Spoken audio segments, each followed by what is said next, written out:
La plaça de Sóller.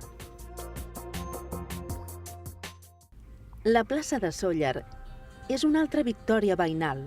Als anys 60 i 70 es va començar a urbanitzar els camps de conreu de Porta, als voltants de les masies de Can Verdaguer i Can Valent, per construir-hi blocs.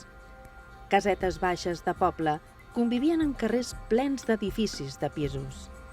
Entremig, l'Ajuntament va aturar les promocions que començaven en un gran terreny de 22.000 metres quadrats, en considerar que la zona ja estava prou massificada.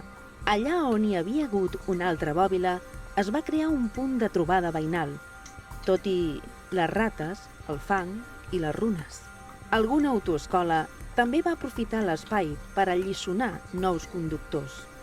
Davant aquest panorama, els veïns van començar a reivindicar una urbanització de la plaça l'any 1974. Assemblees i accions reivindicatives, com la plantada d'arbres, es van anar succeint.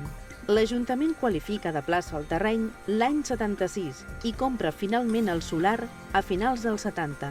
Les obres d'urbanització comencen l'any 1980. 3 anys després, es va inaugurar com a la plaça més gran de Barcelona amb 22.000 metres quadrats, amb zones verdes i grans espais.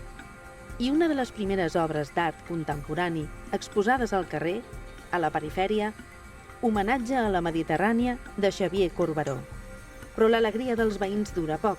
Un any després, s'ha de tornar a arranjar la plaça de Sóller per corriments de terres, provocats per les restes de l'antiga bòbila i runes al subsol.